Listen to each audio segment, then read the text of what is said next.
जी गाड़ पक्की नहीं हुई जी, सड़क टूटी पड़ी है, पानी नहीं मिलता जी टाइम पे, बिजली नहीं आती जी टाइम पे, ठीक है। डिग्गी में गाद भरी पड़ी है, डंगर अंडे हैं जी, सफाई नहीं होती जी, बिजली के तार टूट रहे हैं जी, बिजली पूरी नहीं आती, ठीक है। और हमारे स्कूल में जो लड़कियों को परेशानी है, सिक्योरिटी की प्रॉब्लम है, या हमारे छोरे ये जो है न्यू अंडे हैं, इन्हें भर्ती करा दो जी, इनका ट्रांसफर करा दो जी, इन नौकरी लगा दो जी। जींद के चुनाव में मुझे लगता है कि लोग अचानक महत्वपूर्ण हो गए हैं, और जो भी कैंडिडेट्स हैं भारी भरकम हैं या छोटे हैं या उनके सीनियर्स हैं जो वहाँ पहुँच गए हैं, तो अब ज़रूरत इस बात की है कि उनका एक ट्रैक रिकॉर्ड अगर हम देखें अभी तक का, कि उन लोगों ने, नेताओं ने लोगों के बीच में जाके कहा क्या है, और जो उनके वर्कर्स हैं वो किस किस्म की इंफॉर्मेशन या फीडबैक उनको लाके दे रहे हैं। तो अभी ये टोटल जो एक ट्रेंड वहाँ जो उभर के आ रहा है वो ये है कि वो जो छोटे खाप नेता हैं उनमें भी जा रहे हैं, वो जो उनके ट्रेडर्स हैं उनमें भी जा रहे हैं, जो गांव के ज़मींदार हैं उनका कोई संगठन नहीं है, ठीक है, तो उनको इंडिविजुअली वो लोग अप्रोच कर रहे हैं, जो जो प्रभावशाली लोग हैं गांव के अंदर, चौधरी जिनको हम अपना बोलते हैं। तो अब ये चीज़ ये है कि जो वोटर्स हैं जींद में 1,70,000 वोटर्स हैं रूरल और टाउन को मिला के, उनकी एक्चुअल परसेप्शन हमें अब तक क्लियर कट मालूम नहीं है कि वो क्यों अभी तक स्पष्ट नहीं हो चुके हैं कि भाई हमें किसके साथ जाना है, किसको वोट देना है, क्यों देना है। सबसे अहम मुद्दा ये है कि अगर कोई भी कैंडिडेट उनके सामने है तो हम उसको किस आधार पे वोट दे रहे हैं, भाई ये आदमी क्या डिलीवर करेगा हमें, ठीक है। ये मुद्दा अहम नहीं है,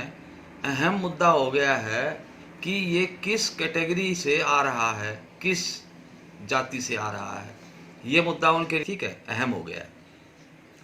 अब सवाल ये है कि जो भी कैंडिडेट्स हैं उनके जो पार्टी से आते हैं तो पार्टी की एक पॉलिसी होती है। अभी तक एक छोटे इलेक्शन के लिए किसी ने कोई मैनिफेस्टो जारी किया हो मुझे नहीं लगता, लेकिन वो इंडिविजुअल बातों से जो सामने निकल के बात आ रही है, कोई अपनी फैमिली की वो बता रहा है कि भाई हम यहाँ इतने सालों से, 30 साल से, 20 साल से सक्रिय हैं, ठीक है। कोई ये कह रहा है कि खाप के लीडर हमारे साथ आ गए हैं। तो मैं ये समझता हूँ कि ये जो एक डेमोक्रेटिक एक्सरसाइज जींद में इस टाइम हो रही है, और जैसा कि मैंने पहले वाले आपको एक साक्षात्कार में कहा था कि ये प्रेस्टीज का एक इशू बना दिया गया है, जो कि एक फॉल्स परसेप्शन है। एक्चुअल में क्या है कि ये लोग एक मोटे तौर पे जिस विकास की बात करते हैं, उस विकास में नीचे डिस्ट्रिक्ट लेवल पे आके ये लोग कितना कर पाएंगे, क्या कर पाएंगे, वो किसी को स्पष्ट नहीं है अभी तक, ठीक है। कहते हैं कि हम बिल्कुल ट्रांसफॉर्म कर देंगे, ठीक है, हम आपको बिल्कुल इतने बेनिफिट देंगे, या इस तरीके से आपकी लाइफ को जो है वो हम उसको बहुत अच्छा बना देंगे। तो ये स्टेट की एक इंटरवेंशन होती है जो कि महकमों के जरिए होती है। स्टेट के पास 100 से ज़्यादा महकमे हैं। अब ये तो नहीं होगा ना कि भाई एक बार किसी, अगर मान लो इस टाइम जो पार्टी पावर में है उसका ही कैंडिडेट जीत जाता है, तो पूरी स्टेट की मशीनरी जीत को ट्रांसफॉर्म करने में लग जाएगी अगले 6 महीने तक। ऐसा कुछ नहीं होने वाला है। प्लानिंग की एक प्रोसेस होती है, डिस्ट्रिक्ट प्लानिंग कमेटी भी होती है उसमें, ठीक है। और जो डिस्ट्रिक्ट की जो आगे ले जाने के लिए डेवलपमेंट प्लान होती हैं उनके लिए फंड अलग से होता है, डिस्ट्रिक्ट प्लान होती हैं, ठीक है, जो डीपीडीओ एडीसी के जरिए वर्क करती है। ओवरऑल सुपरविजन जो है वो डिप्टी कमिश्नर करता है, उसके ऊपर कमिश्नर है, उसके ऊपर एक पूरा तंत्र है, सिस्टम है। उस सिस्टम में से डिलीवरी किस तरीके से ये करेंगे, तो सबसे पहले ये आइडेंटिफाई करने की ज़रूरत है। इश्यूज़ ही आइडेंटिफाइड नहीं है, पहले आप इश्यूज़ को आइडेंटिफाई तो कर लीजिए। जैसा पिछली बार मैंने कहा कि एक प्लस और माइनस, यानी